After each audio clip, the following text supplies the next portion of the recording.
Hi friends, எல்லாருக்கும் வணக்கம். Welcome to Akhil Prabhu vlogs. இன்றைக்கி வந்து அம்மா வீட்டிலேருந்து ஒன் டே ரொட்டீன் தான் என்னோடய ரொட்டீன் பார்க்க போகிறோம்.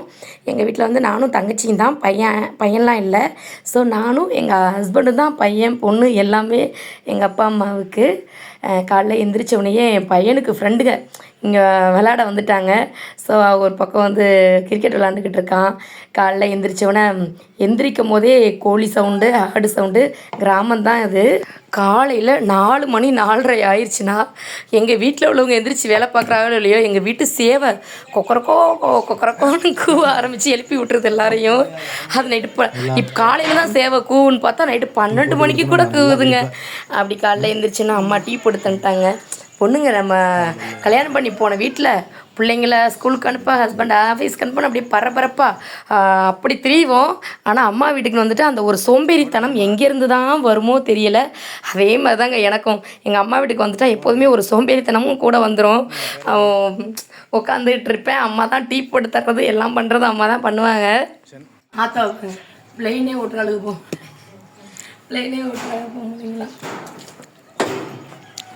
சென்னையில் யூஸ் பண்ணாதா நீ? ஆமாம் ஆமாம், நான் வேலைக்கு போகும்போது மௌனி ஸ்கூலுக்குலாம் எல்லாரும் கூட்டிகிட்டு போகிறேன். அப்போ உன்னோட ஃப்ரெண்டு குதிரை செம்மையாக இருக்கீங்களே. எனக்கு பிடிச்ச கலரில் நானே எடுத்தது ஸ்கை ப்ளூ.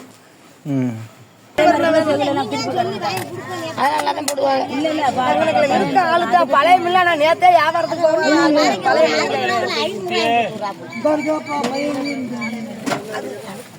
சந்தைக்கு போயிட்டு அடிவட்ட முறை ஒரு சின்ன மீன் பார்த்து நல்ல மீன் சாப்பிட்ருங்கம்மா. அதுக்காண்டி காசுக்காண்டி காணப்படாது.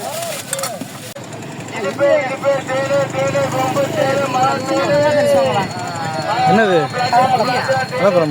சின்னதாக பேசுவாங்க.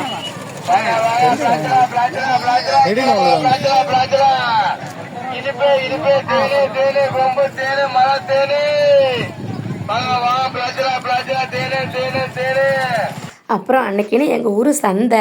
சரி, சந்தைக்கு போயிட்டு வரலான்னு சொல்லிட்டு தான் வந்தோம். வந்துட்டு மீன் காய்கறி எல்லாம் வாங்கிக்கிட்டு, எங்கள் ஊர் பார்த்திங்கன்னா சுற்றி கடற்கரை தான். ராம்நாடுனாவே பக்கத்தில் ராமேஸ்வரம் இருக்கும், கடல் பக்கத்துலலாம் இருக்கும். போய் கடற்கரையிலே போய் மீன் வாங்கினோன்னா மீனோட ரேட்டெல்லாம் கம்மியாகவும் இருக்கும், ஃப்ரெஷ்ஷாகவும் இருக்கும். நாங்கள் இன்றைக்கி வந்து சந்தையில் தான் வாங்கினோம்.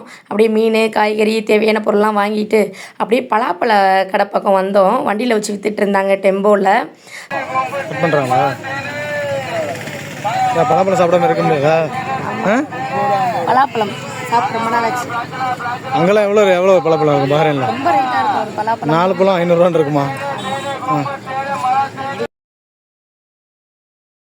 லாஸ்ட் வர சந்தையில் வந்து பலாப்பழம் 1/4 கிலோ 50 ரூபாய்ன்னு சொல்லி வாங்கிட்டு வந்தோம். அது பார்த்தா 4 சொல்லக்கூட இல்லை, யாருக்குமே பத்தலை. சரி, இந்த வாரம் சந்தையில் ஒரு பழத்தை தூக்கிடுவோன்னு சொல்லிட்டு தூக்கிட்டு வந்தாச்சு. பஹ்ரைன்லலாம் பலாப்பழம் ரேட்டு பயங்கர ரேட்டாக இருக்கும். ஸோ அதனால் ஊருக்கு வரும்போது சீசனில் கண்டிப்பாக முடிஞ்சிருமோ அப்படின்னு நினச்சிட்டு வந்தேன். நல்ல வேளை முடிகிற சீசனுக்குள்ளே வந்தாச்சு.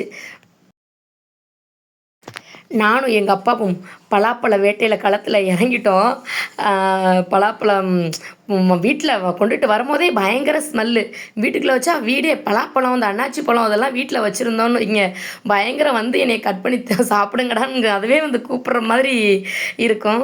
எங்கள் அப்பா வாங்கப்பா கட் பண்ணலாம், வாங்க கட் பண்ணித்தாங்கன்னு கூப்பிட்டு எங்கள் அப்பாவையும் உட்கார வச்சு கட் பண்ணிக்கிட்டு இருக்கோம், நானும் எங்கள் அப்பாவும் சேர்ந்து.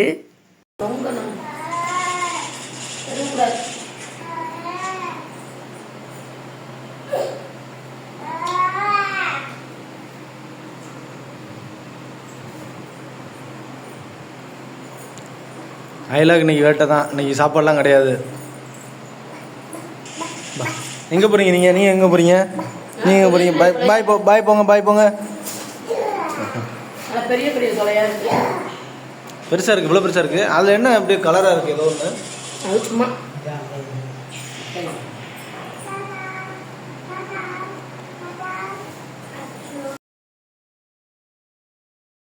எனக்கு வந்து இந்த நொங்கு வெட்டி குடிக்கிறது, இந்த பலாப்பழம் முறிக்கிறது, இந்த மாதிரிலாம் இருந்தால் நானும் சேர்ந்து களத்தில் இறங்கிடுவேன். எங்கள் அப்பாவோட சேர்ந்து நானும் பலாப்பழத்தை உரிக்கிறதுக்கு கையில் எண்ணெய்லாம் அப்ளை பண்ணிவிட்டு உரிக்க ஆரம்பிச்சிட்டேன். இது வந்து பலாப்பழம் வாங்கிட்டு வந்து சாப்பிட்றத விட ஒரு பழம் ஒரு டைம் தூக்கிட்டோன்னு வைங்களேன், போதும் போதும்டா சாமி அப்படிங்கிற அளவுக்கு நல்லா சாப்பிட்றலாம்.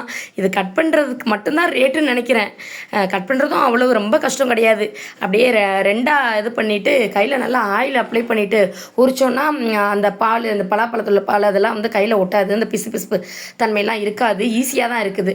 எங்கள் அப்பா ஒரு பக்கம் பலாப்பழ சொலையை உரித்து போட, நான் ஒரு பக்கம் உரித்து போட, அங்கிட்டு என் ஹஸ்பண்ட் எடுத்து சாப்பிட்டுக்கிட்டு இருக்காங்க. எங்கள் அப்பா வேற அவசரமாக ஆடு வைக்கிறதுக்கு நேரம் ஆயிடுச்சுன்னு சொல்லிக்கிட்டு பண்ணிக்கிட்டு இருந்தாங்க. ஆடு எல்லாம் போயிடும், வெயில் ஆயிடுச்சு, வெயிலில் கட்டி கிடக்குதுன்னு. சரி நானும் சேர்ந்து ஹெல்ப் பண்ணுறப்பா, 2 பேரும் சீக்கிரம் உரிச்சிடலாம் அப்படின்னு சொல்லிட்டு தான் எங்கள் அப்பாவை வந்து உட்கார வச்சேன். இல்லாட்டி சாயந்தரம் வந்து கட் பண்ணி தரேன்னு சொல்லிட்டு போயிருந்தாங்க. அதோட நானும் எங்கள் அப்பாவும் சேர்ந்து பலாப்பழத்தை ஃபுல்லாக கட் பண்ணி உரிச்சாச்சு. நல்லா பாருங்கள், பெரிய பெரிய சொலையாக இருக்குது. பார்க்கும் போதே எனக்கு அவ்வளோ ஆசையாக இருந்தது. ரொம்ப 1 இயர் இருக்கும் நான் பலாப்பழம் சாப்பிட்டு 1 இயர் ஆயிடுச்சு. எல்லாருக்குமே அப்படி தான், அந்த சீசனில் மட்டும் தானே சாப்பிட முடியும். நானும் போன சீசனில் சாப்பிட்டுட்டு போயிருந்தேன், அடுத்த சீசனுக்கு வந்து கரெக்டாக அட்டன் பண்ணிட்டேன். அப்புறம் எல்லா பொண்ணுங்களுக்கும் லைஃப்பில் வந்து கல்யாணத்துக்கு அப்புறம் இப்படி அப்பா அம்மா வீட்டுக்கு வந்து இப்படி அப்பா அம்மாவோட உட்காந்து டைம் ஸ்பெண்ட் பண்ணுறதுக்கு தான் எல்லா பொண்ணுங்களுமே விரும்புவோம். எல்லா பொண்ணுங்களுக்கும் அதுதான் ஆசையாக இருக்கும். என்ன சொல்கிறது, குழந்தை பிறக்கிறதுக்கு முன்னாடியாவது அடிக்கடி வந்துட்டு போகிற மாதிரி இருக்கும். அடுத்து குழந்தை பிறந்து ஸ்கூல்லலாம் சேர்த்துட்டா ஏன்னா அப்பா அம்மா வீட்டுக்கு ஒரு கெஸ்ட்டு மாதிரி தான் வந்துட்டு போகிற மாதிரி நிலைமையில் பல பெண்கள் இருக்காங்க. பல பெண்கள் வந்து வர்றதுக்கு சான்ஸ் கிடச்சும் ஹஸ்பண்ட் மாமியார் அவங்கள்ட்டலாம் பர்மிஷன் கேட்டு வர முடியாத சூழ்நிலையிலையும் நிறைய பொண்ணுங்க இருப்பாங்க. எனக்கு வந்து அந்த பிரச்சனை கிடையாது. நினச்ச டைம் வந்து பார்த்துட்டு போகலாம். அப்பா அம்மா கூட இருந்து எவ்வளோ நாள் வேணாலும் டைம் ஸ்பெண்ட் பண்ணலாம். எங்கள் வீட்டில் வந்து என் ஹஸ்பண்டும் சரி, எங்கள் மாமியார் வீட்டு சைடும் யாரும் எதுவும் சொல்ல மாட்டாங்க. ஆனால் சில பெண்ணுங்களுக்கு அந்த இது கூட வந்து பிறந்து வளர்ந்து 23 வயசு வரைக்கும் அல்லது 23 வயசு நார்மலான மேரேஜ் பொண்ணுங்களுக்கு பண்ணுற ஏஜ், அது வரைக்கும் கூட அப்பா அம்மா இருந்த வீடு இதெல்லாம் விட்டுட்டு போயிட்டு அடுத்து அந்த வீட்டுக்கு வரவே முடியாத நிலைமையில் கூட சில பெண்ணுங்கள்லாம் இருப்பாங்க. அப்படி இருக்கிற பொண்ணுங்களோட நிலமையெல்லாம் ரொம்பவே பாவம். அந்த பொண்ணுங்கள் நிலமையும் பாவம், அவங்க அப்பா அம்மா நிலமையும் ரொம்ப கஷ்டம்தான். பெற்ற வளர்த்து பொண்ணுங்க கல்யாணத்துக்கு அப்புறம் வந்து இருந்து தங்கி கூட வச்சு பார்த்துக்க முடியாது, கஷ்டம் தானே. முடிஞ்ச அளவுக்கு வயசான அப்பா அம்மா இருந்தால் வந்து அடிக்கடி பார்த்துக்கோங்க.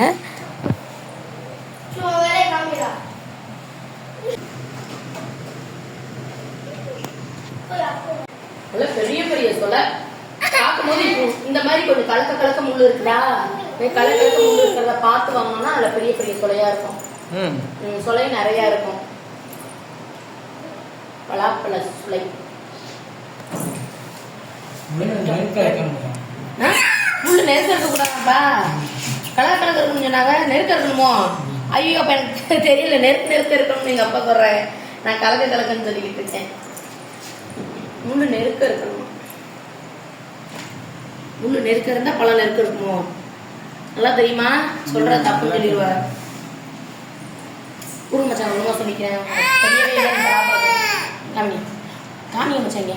முள்ளு இப்படி நெருக்க இருந்தா பழமும் சொலையும் நெருக்க இருக்கும். பார்க்கத்தான் நாங்கெல்லாம் கரட முள்ளு ஓப்பன் பண்ணி பார்த்தா இனிப்புன்ற மாதிரி ஒன்றும் சக்கை கூட விட மாட்டாங்களா? இல்லை, ஒரு பழம் தான், குட்டி பழம்.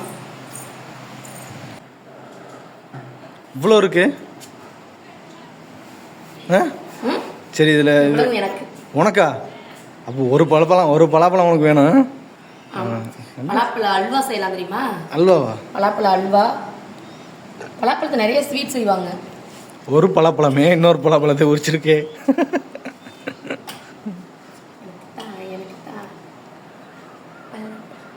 அச்சா மௌனி கூட இந்த மௌன வீட்டை பற்றிலாம் குட்டி ஆயிடுச்சு. சாக்கு போடுறதா நல்லா இருக்கும்.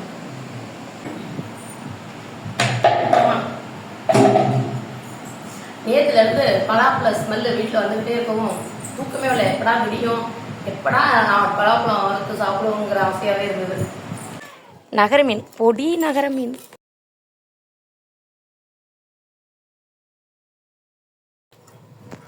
இது இதுதான் எங்கள் அம்மா. பார்த்துக்கிறேன், பாவாடை ஏதோ தெரியுது. பார்த்துக்கிறேங்க. பாவட்டூரில் சேலையை அதெல்லாம் இருந்தால் ஒன்றும் இல்லை. இங்கே மீன் நறுக்கிறாங்க.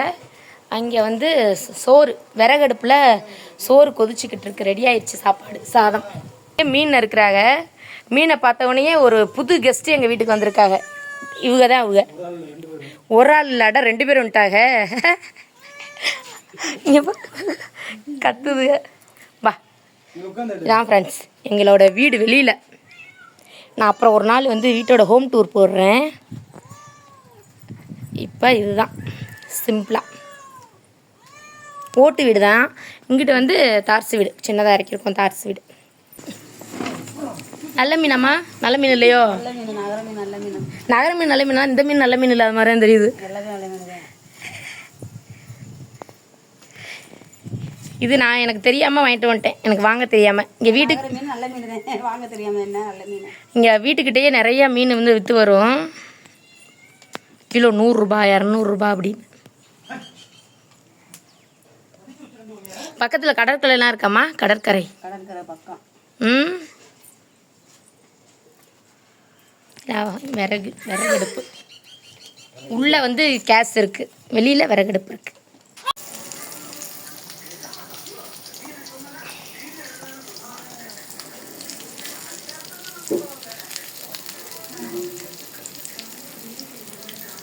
ஓகே ஃப்ரெண்ட்ஸ், புதுசாக பார்க்குறீங்கன்னா கண்டிப்பாக நம்ம சேனலை சப்ஸ்கிரைப் பண்ணிக்கோங்க.